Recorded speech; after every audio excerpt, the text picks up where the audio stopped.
Start. नमस्कार मित्रों, मैं पंडित नीतीश पांडे, एस्ट्रोलॉजर एंड वास्तु। वास्तु के अनुसार आपके घर का मुख्य दरवाजा कैसा होना चाहिए। देखिए, अन्य दरवाजे घर के अंदर के आपके एक पल्ले वाले हैं, सिंगल हैं, वह चलेंगे, परंतु अकॉर्डिंग टू वास्तु आपका मुख्य दरवाजा 2 पल्ले का होना चाहिए और उसमें चौखट जरूरी है। आजकल क्या है, फैशन की दुनिया में आदमी मेन दरवाजे पर चौखट नहीं लगाता है, स्लाइडिंग डोर्स बन गए हैं, इसलिए मेन दरवाजे पर चौखट अवश्य होना चाहिए। चौखट भी लकड़ी का हो तो अद्भुत, और कोई इमारती लकड़ी जैसे साल हो, शीशम हो, जो कि टिकाऊ, देवदार की लकड़ी हो, बांज की लकड़ी हो, तो पहाड़ों में बांज होता है, उसकी लकड़ी हो, यह टिकाऊ, पानी का, धूप का इसमें कोई असर नहीं, इसलिए कोई इमारती लकड़ी मेन दरवाजे में अवश्य होती है। दूसरी चीज, आपका जो मंदिर बन रहा है, मंदिर का दरवाजा कुछ जो है छोटा हो, उसकी हाइट छोटी हो, कम हो, ताकि बाहर से अंदर जाते समय हमारा सर झुके। बहुत से मंदिरों में आपने देखा होगा, पुराने मंदिरों में भी हैं, दरवाजे बहुत छोटे थे मंदिर में जाने के लिए।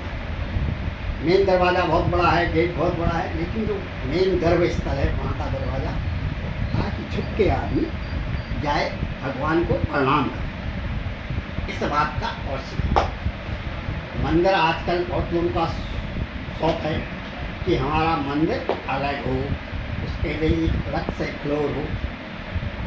तो मंदिर बनाने जा रहे हैं घर में, आप उसके दरवाजे को, इसकी हाइट को एकदम कम करें। दूसरी चीज़, यदि आपका मंदिर घर का पवित्र है, उसमें विधिवत सुबह और सायंकाल पूजा हो, तो उसमें भी आपके प्राण आ जाते हैं। मंदिर के जैसे बाहरी मंदिर बने हैं, उसी के जैसे उसमें भी प्राण स्वयं आ जाते हैं, वहाँ भी पॉजिटिव एनर्जी आ जाती है।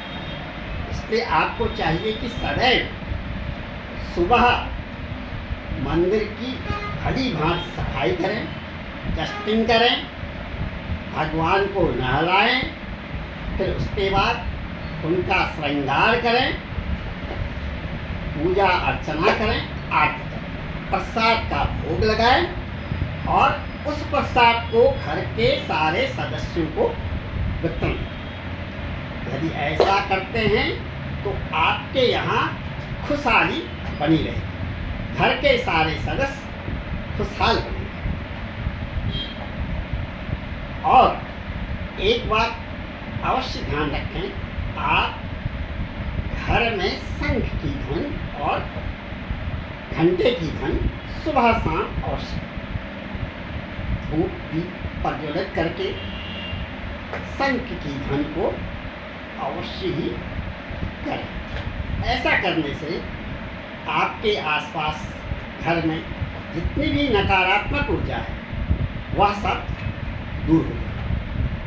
शंख की ध्वनि में बहुत ही पॉजिटिव एनर्जी आती है।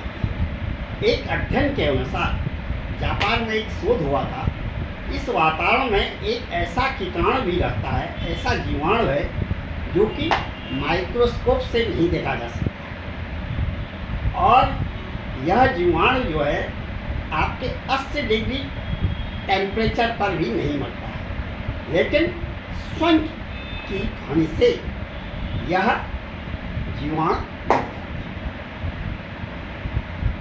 प्रायः देखा गया है कि लोग बाग पूजा तो करते हैं, परंतु अस्त व्यस्त ढंग से नहाएंगे नहीं, धोएंगे नहीं, जो कपड़े बाहर यूज कर रहा है उसी कपड़ों से पूजा रूम में चले जाता है या पूजा करने लग जाता है।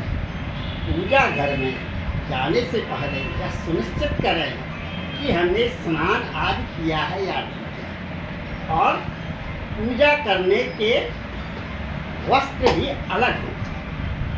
कोशिश करें कि धोती, पिंक कलर की धोती या येलो कलर की धोती को धारण करें। लेडीज हैं चाहे जेंट्स हैं, लेडीज को भी चाहिए कि अपने सिर में पूजा करते समय पल्लू अवश्य रखें। पल्लू रखने से मर्यादा आपकी बनी रहेगी और आपके शरीर में पॉजिटिव एनर्जी आएगी। आपको भगवान का पूरा आशीर्वाद प्राप्त होगा। इसलिए कोशिश क्या करें कि पूजा करते समय पल्लू अवश्य रखें, और पूजा करने से पहले आप टीका अपनी रुचि के अनुसार से जरूर लगाएं, छोटा बड़ा जैसा भी हो। शिखा है तो शिखा को बांध लें। यदि आप ऐसा करते हैं तो आप भगवान के करीब आ जाएं। आपको जिंदगी में किसी प्रकार का भी कोई शारीरिक, मानसिक और आर्थिक कष्ट नहीं मिलेगा।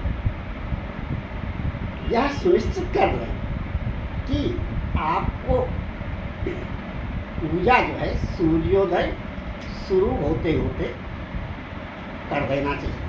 सायंकाल के समय, वैसे तो पूजा करने का सायंकाल का समय रात्रि में 9 बजे से 11 बजे के बीच में।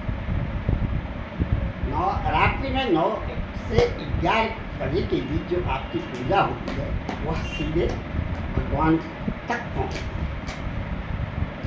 सुबह की पूजा ब्रह्म मुहूर्त में होनी चाहिए। बहुत से लोग बात 2 बजे पूजा कर रहे हैं, 3 बजे पूजा कर रहे हैं, वह गलत है। हाँ, यदि आप मध्याह्न पूजा कर रहे हैं तो तब भी आप ठीक 12 बजे से 1 बजे के बीच करें। रात्रिकालीन पूजा कर रहे हैं तो आप वही 12 बजे से 2 बजे के बीच उस पूजा को करें। जैसे आपने देखा होगा उज्जैन में महाकाल में रात्रि व भूत की आरती होती है, रात्रि में ही होती है 12 बजे बाद। तो आप अपने घर में भी कर सकते हैं, क्योंकि आपका घर भी अपना आप में एक पवित्र स्थल है। जितनी एनर्जी आप उसमें गेन कर सकते हैं अपने घर का अंदर। घर का मंदिर भी एक महत्वपूर्ण स्थान होता है। यह भी देवालय के बराबर अपना मायने रखता है। घर में 2 चीज़, एक मंदिर आपका माइंड है, दूसरी चीज़ किचन हमारा पेट है। आपका माइंड और पेट 2 चीज़ सही रहेंगे तो किसी चीज़ की आपके पास कोई कमी नहीं। आप माइंडेड हैं तो आपको ज़िंदगी में कोई भी किसी वाद विवाद प्रतिवेद आदि में हरा नहीं सकता। आप स्वस्थ हैं तो आप किसी भी कार्य को करने में सामर्थ्यवान बनेंगे। इसलिए ये 2 चीज़ बहुत ज़रूरी है। किचन में भी आप जब किचन में प्रवेश कर रहे हैं, सुबह चूल्हे का बर्नर जब जलाते हैं तो 1 मिनट के लिए या 2 मिनट के लिए आप सारे बर्नरों को जला करके छोड़ दें और अन्नपूर्णा माता से प्रार्थना करें कि हे अन्नपूर्णा माता, अपनी कृपा हमारे ऊपर, हमारे परिवार के सारे सदस्यों के ऊपर बनाए। यदि आप ऐसा करते हैं तो आप आरोग्यवान बने रहेंगे। उसके बाद ही आप जो है पानी गर्म कीजिए, चाय गर्म कीजिए, नाश्ता खाना जो भी बनाना है आपको तभी बनाइए। पूजा किचन में यह विशेष रूप से ध्यान रखें।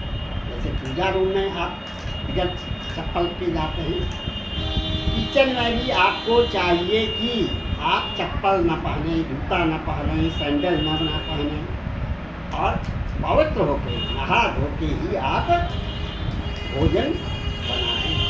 यदि आप ऐसा करते हैं आप हमेशा आरोग्यवान बने रहेंगे, हमेशा खुशहाल बने रहेंगे। आपको किसी प्रकार का भी कोई रोग या शोक नहीं। इन दो चीज़ों को आप सही कर लें अपने घर में मंदिर को और किचन तो आप सदैव सुखी रहेंगे। और घर का नॉर्थ ईस्ट हमेशा साफ सुथरा रहना चाहिए। नॉर्थ ईस्ट मतलब ईशान को, ठीक इसी प्रकार पश्चिम और उत्तर का कोना, वायव्य कोण भी आपका हल्का होना चाहिए। कोशिश करें उसमें एक जाल लगा दें उसके ऊपर, ओपन टू स्काई, क्योंकि वह भी आपका कुबेर का स्थान है। वह भी आपका हल्का और पवित्र होना चाहिए। नैऋत्य कोण, पश्चिम और दक्षिण का कोना, यह भारी से भारी होना चाहिए। घर की जितनी भी भारी वस्तुएं हैं उनको वहाँ पर रखें।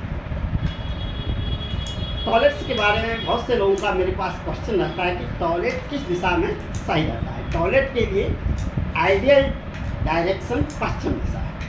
पश्चिम दिशा में आप टॉयलेट को रखें और किचन को आग्नेय कोण में, दक्षिण और पूरब के कोने में ही रखें। यदि आप ऐसा करते हैं तो आपका घर का वास्तु एकदम परफेक्ट हो जाए। जय माँ।